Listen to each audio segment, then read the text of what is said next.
Hello everyone! Hello, hello, hello! Ito na naman po si Sastro Ganda Sasot, ang inyong favorite tagalista ng Noisy.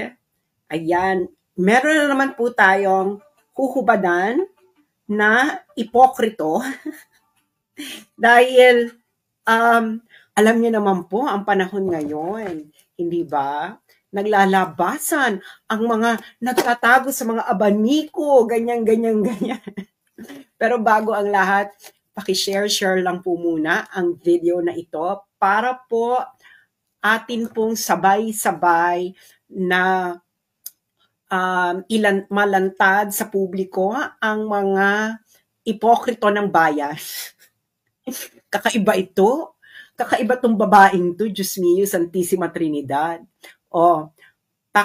Paki-share na mga friends. Ayan. Alam nyo naman, tayong bilang dakilang tagalista ng Noisy, ako talaga ang inatasan ng ating mga kababayan para manglista ng Noisy. Ayan, paki-share lang mga friends, ayan, para sa inyong mga GC at sa inyong mga kapitbahay, kainuman, ayan, kaututang dila, yung mga nasa motel, pakibunot muna yan dahil bonggang-bongga, super bongga ito. Dahil ito ang tinatawag nating ano bang tawag natin dito? Para tong Maria Clarang Pakanks. Alam niyo yon. Para siyang Maria Clarang Pakanks, di ba? Yung ang nakakaloka kasi dito, labas ko na naman ang abaniko ko. Alam mo naman, pag nilalabas ko ang abaniko ko, ibig sabihin yan, meron na namang mga, ahoo! Ganyan. Meron na namang, ahoo! May mga ganyan naman tayong hubaran. Okay. Pero bago ang lahat, binabati ko lamang po ang mga Filipino supporters ni Pangulong Duterte na nasa Europe at iba't ibang dako ng mundo na nagtipon-tipon sa Dahig kanina. I didn't think that you will do this early. About 6,000 people gathered in The Hague kanina at sabay-sabay silang sumigaw ng Duterte. And of course, alam niyo naman, ayan na naman ang mga anti-Duterte na feeling nila virgin sila. Virgin kayo, mga bebe? Alam mo, anti-Duterte, no? Ito yung mga kaklase ninyo nung high school na pa-virgin. Alam niyo yung mga kaklase ninyo nung high school na pa-virgin. Tapos sila yung una-una mabubuntis. Ulitin ko, yung mga anti-Duterte, ito yung mga pa-virgin ninyong mga kaklase nung high school na tuwing mag-uusap ng kabastusan, akala mo ay hindi nila hinahawakan ang kanilang mga kipay. Tapos mababalitaan mo na lang, sila ang unang-unang majujontis. Aminin nyo yan. Aminin nyo yan, hindi ba? Yan ang mga anti-Duterte. Sila yung mga pa-virgin ninyong kaklase nung high school na pagkabastusan ang pinag-uusapan ay nandidiri, feeling mo hindi nila hinahawakan ang kanilang mga kipay labum. And then mababalitaan mo may sex video.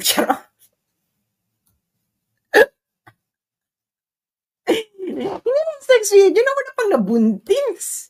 Nang agaw pa ng may jowa ng iba. Virgin. Okay, sino ba tong natin ngayon? Sino ba ito ngayong ating dakilang Pilipino na ubod ng pa-virgin? Okay. Hindi ko alam kung kailan nyo si Patricia Evangelista. No? Si Patricia Evangelista, isa siyang writer, actually journalist or writer sa, I think Rappler na siya ngayon. No? Pero na-meet ko na to si Patricia Evangelista once kasi may sinulat siya noon na opinion piece sa Inquirer about me. That was about so many years ago. I think it was 2008 or 2009 or 2007. Somewhere in that vicinity. Yes. may ginawa pa siyang documentary. Meron kasi yung documentary Eklaboom Eklaboom. So, finisher niya ako noon. Ang issue noon kasi is sa Greenbelt, nang hindi kami pinapasok ng restaurant sa Greenbelt, etc., etc. And may nag-viral noon na open letter ko. And then she read it, and then she asked if she could interview me and do a documentary about me. So, kaya meron talaga ako ditong encounter kay Patricia Evangelista. Now, of course, no, ibang level to si Patricia Evangelista, no? Kasi may sinulat siya ng libro. I think sinulat ng libro, ang title is Some People Need Killing. So this is an anti-Duterte book. Hindi kasi siya naniniwala na some people need killing. Okay? Hindi siya naniniwala. Kaya nga sa New York Times, sumulat siya sa New York Times. Happy siya.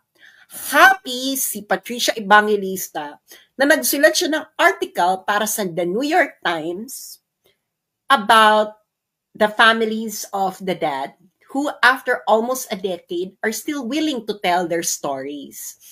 Okay, so, ayan yung what is your definition of a human being? So, yan yung, meron siyang kumakalat ngayon sa News 5, parang she's like smugly looking down at Duterte supporters na support tayo. She's looking down on us. Tas ang title ng article sa The New York Times, Duterte is enjoying the due process he denied to his thousands. Can you imagine? Thousands of victims. Okay. Now, kakaiba to si girl. Proud na proud siya sa sinulat niya sa The New York Times. Okay. Ipapaalala ko lang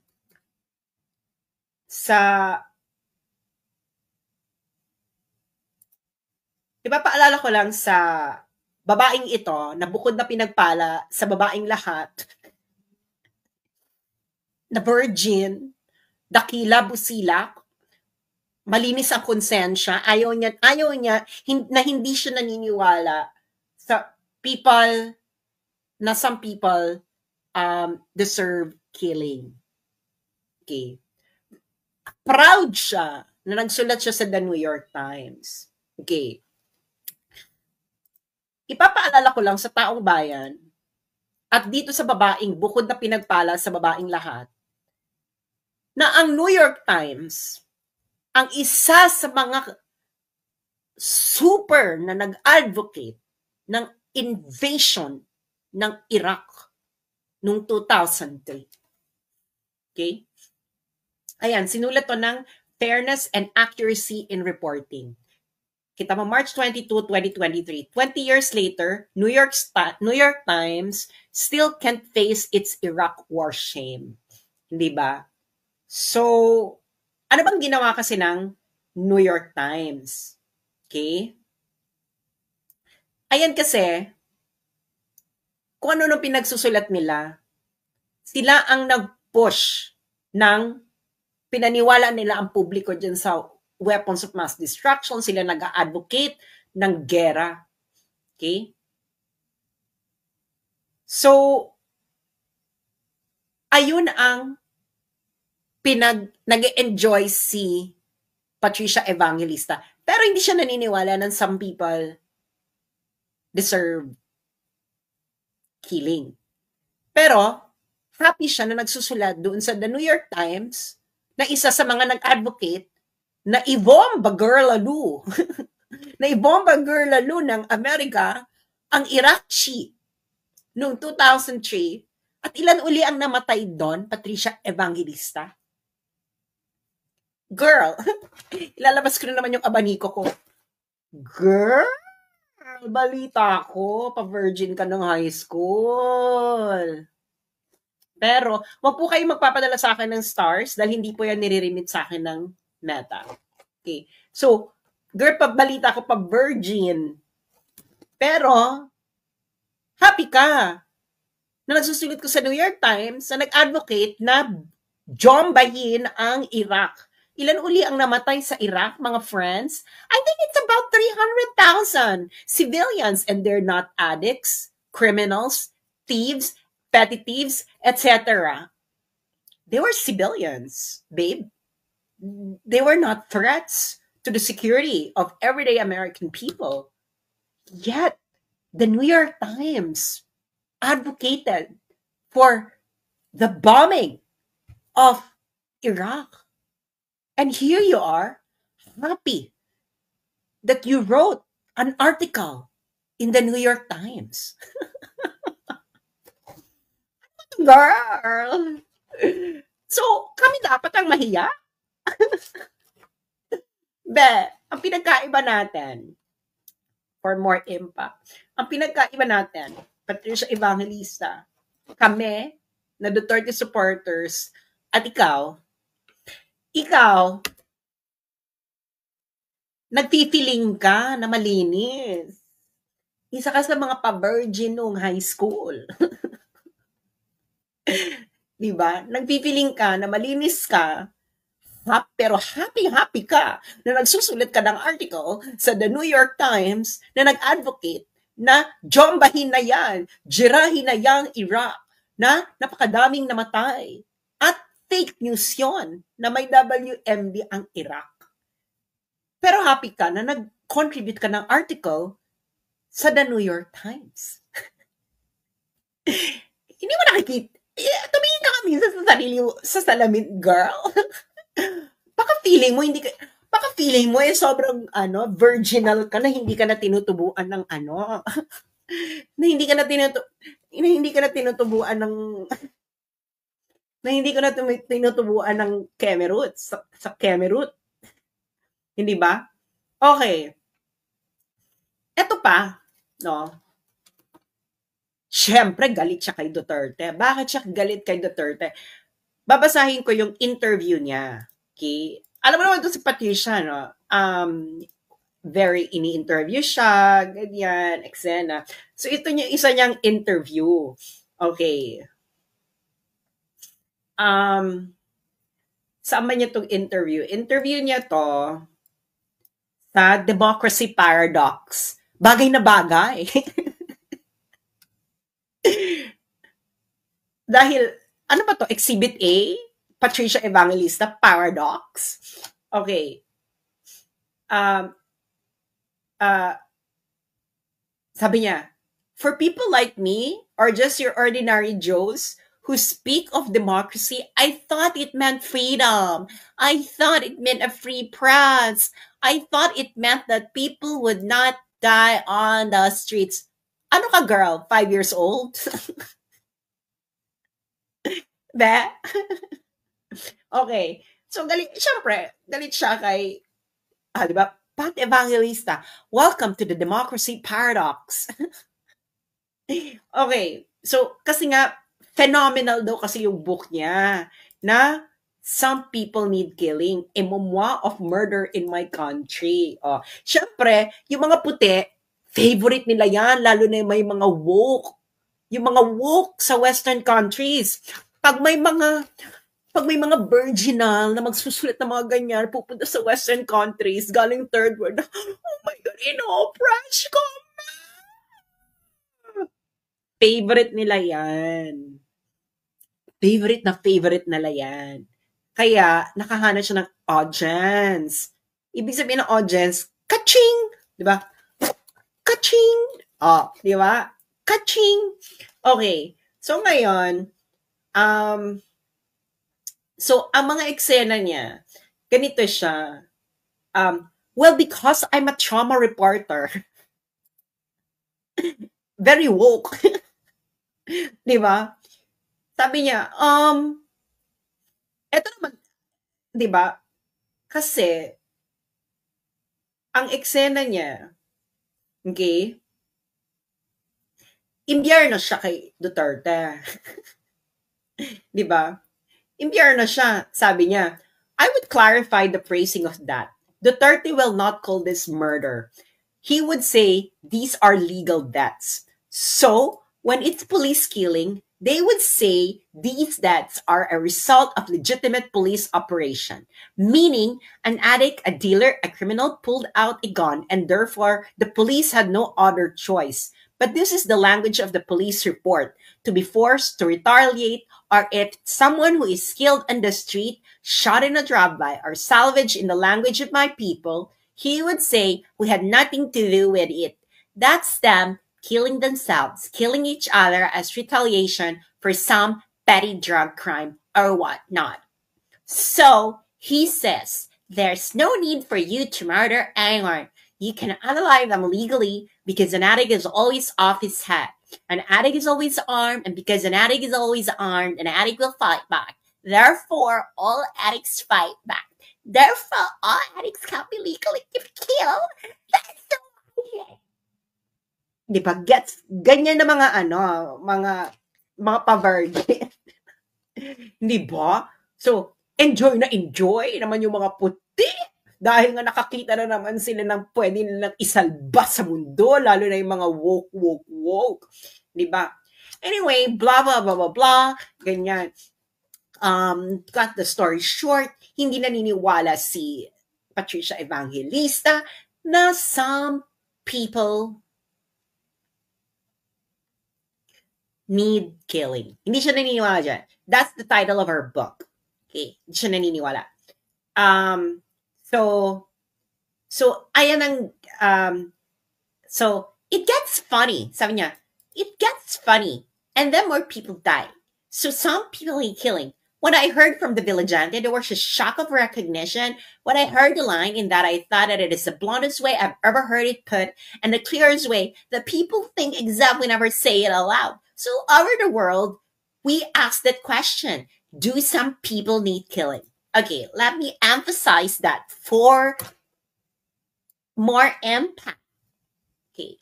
Ang sabi ni Patricia Evangelista, so over the world, we ask that question. Do some people need killing? That's what she said. That's what she wants us to answer. Except we don't put it that way. But that's the way we think. Some people's lives are less grievable than others. So at the time of great conflict all over the world, maybe we should ask that question more. Do some people need killing? Diba? Kuha ko ba? Meron nag-message sa akin na kaklase ni Patricia Evangelista noon. Pa-virgin daw talaga.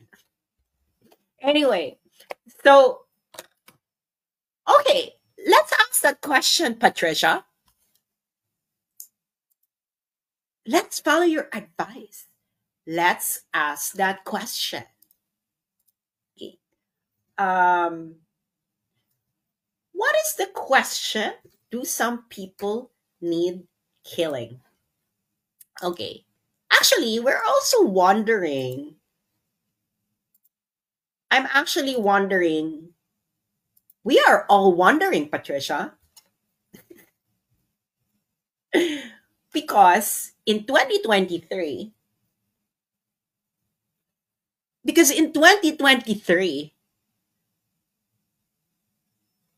Barack Obama put your book into one of his favorite books. And then, in your Twitter account, you were like, so honored that Barack Obama found my book. Hashtag, some people need killing, worthy of his list of the best of 2023.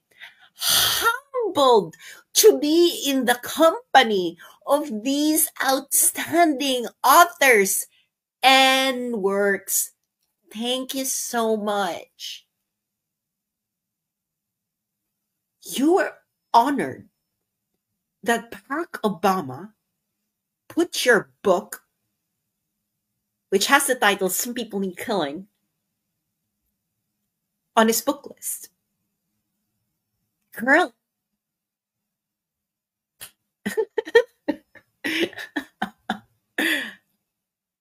serious? Are you serious? This is like being against pornography and being happy that your book was put on the list by Playboy as one of their favorite books.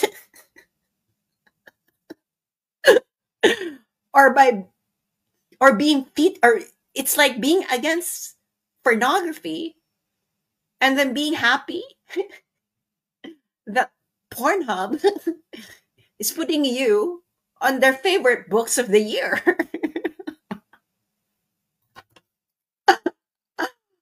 Girl,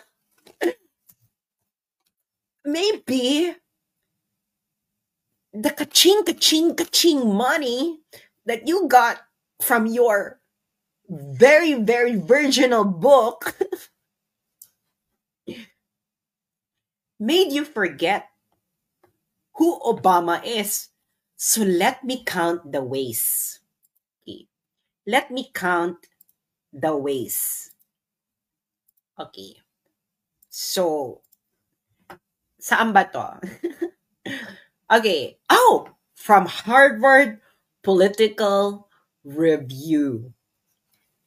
March 23, an article, September 29, 2021. Barack Obama is a war criminal. Okay.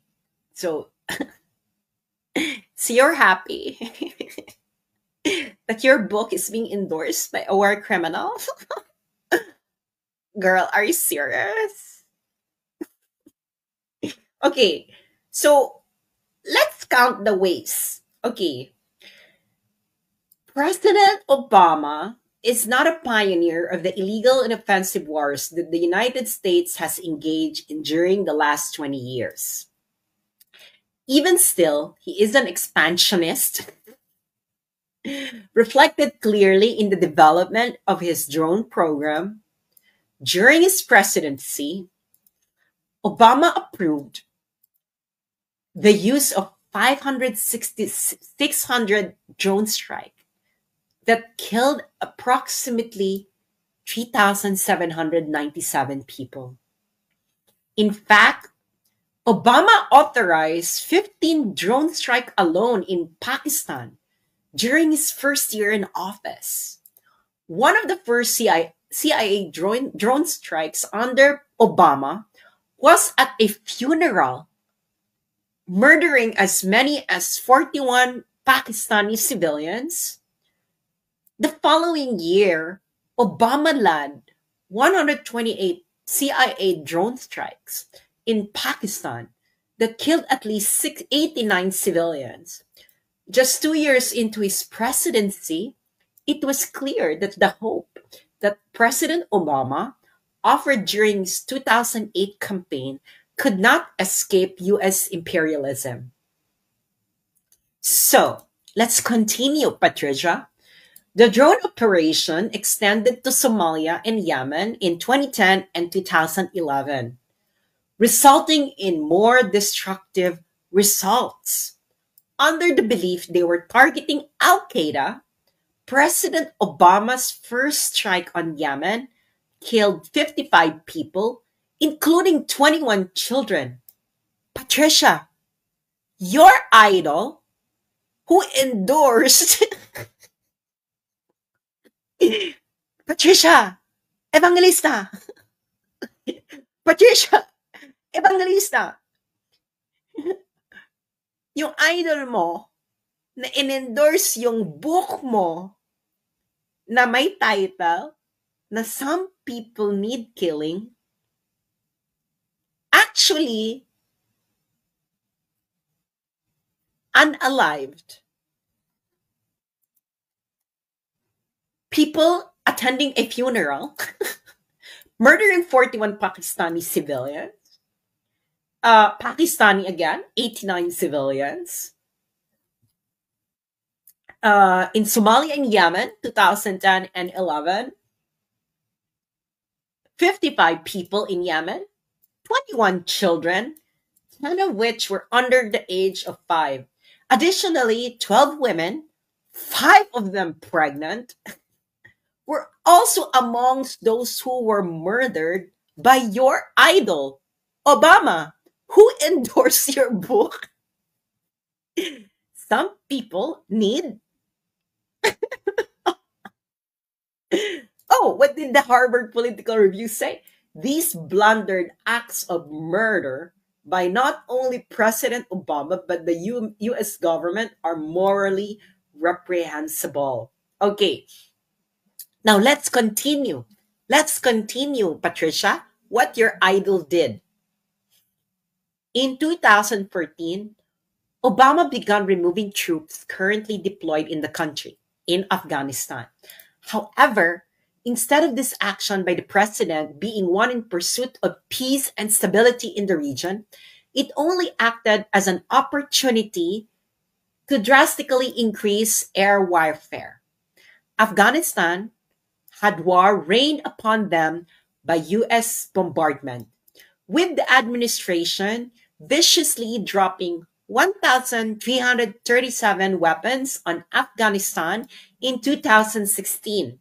In total that year, the Obama administration dropped 26,171 bombs, drone or otherwise, across 7 countries: Syria, Iraq, Afghanistan, Libya, Yemen, Somalia, and Pakistan.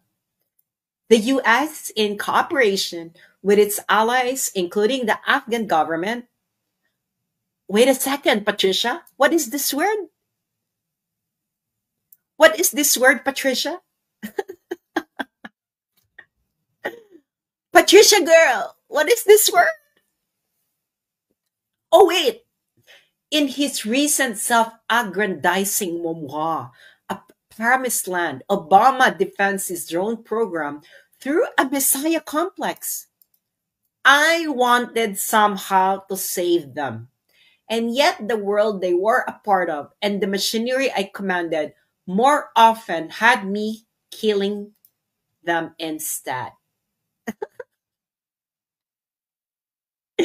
Oh, wait, what did Harvard say? In reality, he consciously and undemocratically decided the fates of thousands of lives without due process.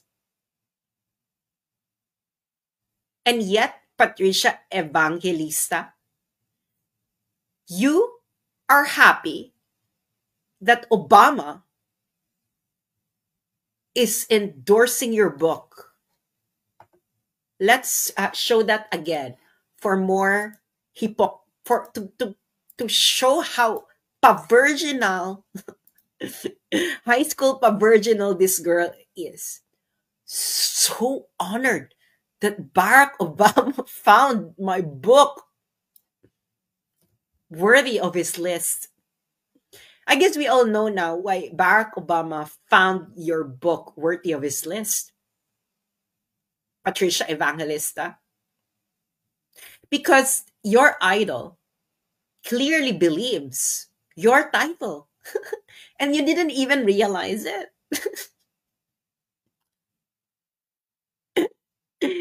You didn't even realize it, girl. So now, let's go back. Let's go back to the question you're asking in your perversional effect. So all over the world, we ask that question. Do some people need children? So are they going all over the world? Maybe we should ask the question more. Do some people need killing? You should have asked that to Obama. Patricia, why are you telling that to? Why are you pontificating sa mga Pilipino while at the same time you are not confronting the one who endorsed your book about that question? Can you answer that? Huh? Oh, hindi ba? Oh, ano pa lang to And then, so, can you imagine? Clearly your idol, Patricia, believes the title of your book that indeed some people deserve. Patricia Evangelista, your idol, Obama, believes that some people deserves to see 26,171 bombs dropping from their skies.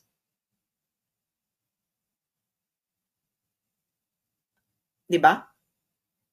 So Afghanistan pa lang, 582 civilians on 582 civilians on average annually from 2007 to 2016. Wala pa dito yung Libya, girl. Di ba? Wala pa dyan yung Libya. So, tingnan natin na ang casualties ng Libya. Casualties of Libya. Okay. Let's read it. Okay. Let's read it, Patricia. So this is from a US think tank. The Obama administration wrecked Libya for a generation. Such is the cause of America's promiscuous war making. Okay, so apparently, Libya's, this was written on January 10, 2020. Libya's ongoing destruction belongs to Hillary Clinton more than anyone else. It was she who pushed Barack Obama to launch his splendid little war, backing the overthrow of Muammar Gaddafi in the name of protecting Libya's civilians. Hindi ba ganyan din naman ang justification ni PRRD that he launched the war on drugs in order to protect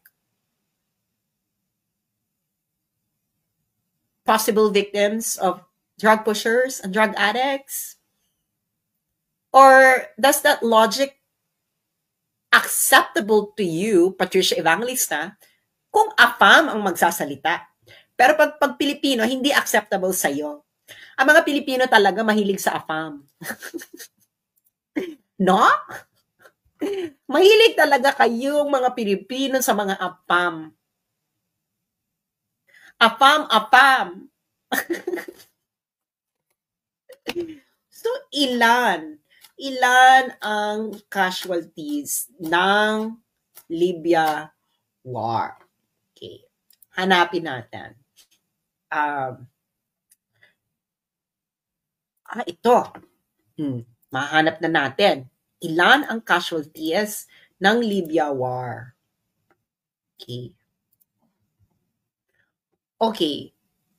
Written by Foreign Affairs, another reputable publication, how a well-meaning intervention ended in failure. Okay, so Libya. Hindi ko mababasa. Hindi ko makita kung ilan ang casualties. Hanapin uli natin ang casualties. Libya War casualties. United States. Para sana mabilaukan, no? Ito. Diba? Okay. Ito na. Ito. Okay. Patricia girl. NATO killed civilians in Libya. It's time to admit it. Okay. Sino ang pasimuno niyan? Of course. It is Obama, your idol. Diba? So, can you imagine? Wala kang pakialam dito. Happy ka. Okay, so, number of likely civilian fatalities in 2011 by belligerent. Okay. So, ayan, daming namatay. Wala rin due process. Diba? Walang due process. Marami ring civilians. Can you imagine? Many civilians. The U.S. Department of State has led the way, admitting that its forces killed more than 1,300 civilians in the U.S.-led coalition campaign against the Islamic State, though watchdogs such as Air Wars estimate the real number to be far higher. But you don't care about this. No? Parang, okay lang sa'yo to. Kasi, AFAM. Na para sa'yo, Patricia, AFAM yung gumawa. At ang biktima, hindi Jodik, hindi kriminal. Hindi ba? Yun naman yan eh. Okay sa'yo yung ginawa ni Obama, kaya ka nga happy na in-endorse ng isang war criminal ang iyong book. Di ba? Tama, Patricia? You are happy being endorsed by Barack Obama, who bombed several countries, non-white countries, non-Western countries, unalived civilians, unalived people extrajudicially. Tapos sasabihan mo kami, you are against EJK? Ano tawag mo dun sa mga namatay na tegi ni Obama? Hindi yun EJK, hindi siya extrajudicial killings. May due process sila. Ilan yun? Patricia, tigilan mo yung pagsisinungaling mo, ang iyong kaipokritahan. Feeling mo, mas mataas ka sa amin, na feeling mo, ang budhi mo ay kasing virgin, ni Virgin Mary. Mahiya ka sa budhi mo, girlie. You are happy being endorsed by someone who unalived, not petty thieves, not petty criminals, not Judectus Benedictus, not Drugay Foshers, but who? You're happy. You didn't care. Kaya nga napaka-ironic ng title mo, ng book mo, being endorsed by Obama.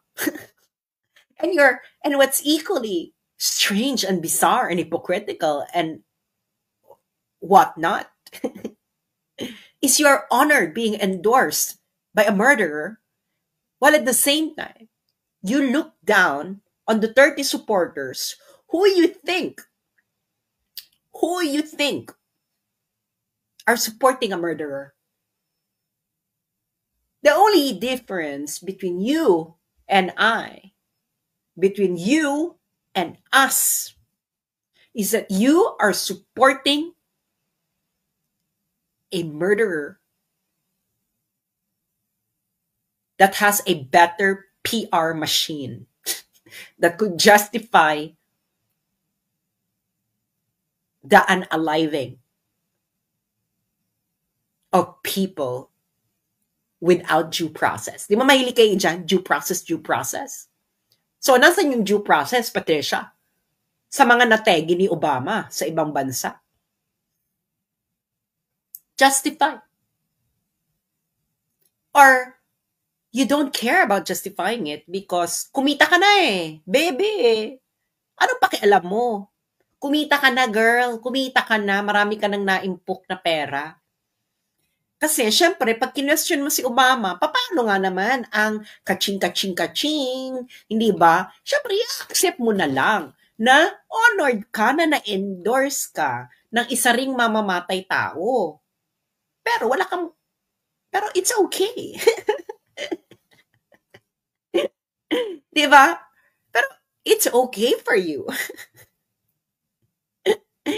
It's just, you're honored. Di ba? So, bakit ka honored, Patricia?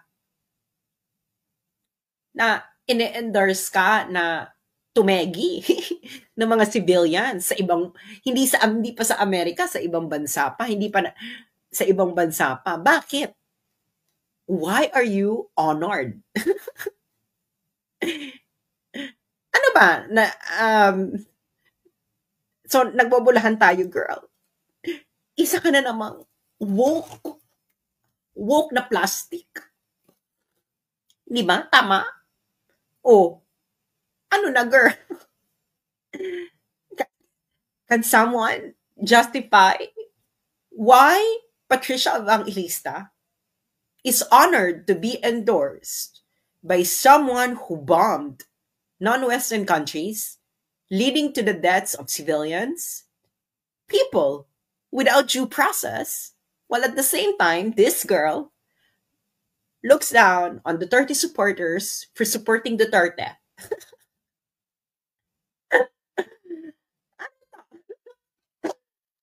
Girl, kakaiba ka. So, eto, no?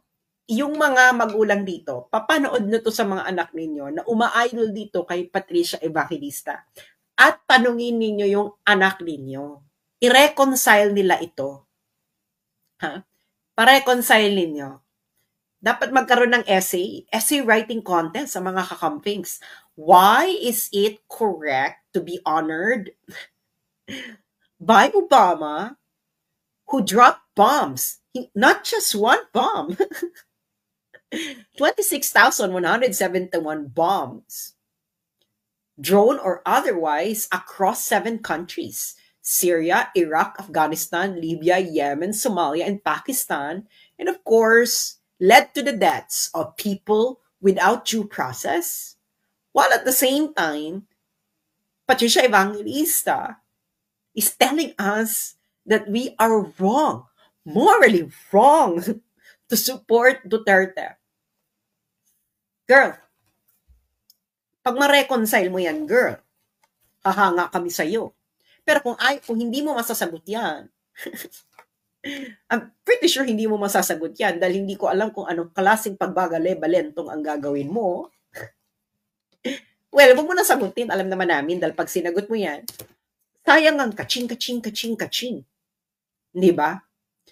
So, mga kababayan, alam ninyo niya na kung gaano ka-ipokrito ang mga taong ito. Hindi lang sila ipokrito. Naniniwala sila sa sarili nilang propaganda. Which is delusional. Kailangan nilang magpatingin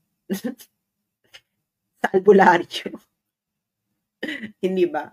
So maraming salamat. At next time, kayong mga ipokrito, tumingin muna kayo sa salamin. Okay? Tapos, bigay nyo sa amin yung mga listahan ninyo ng idol ninyo. Hindi ba? Kasi, pakakatulad din kayo ni Patricia Evangelista na tuwang-tuwa na inendorso ni Barack Obama na nambomba ng 7 bansa.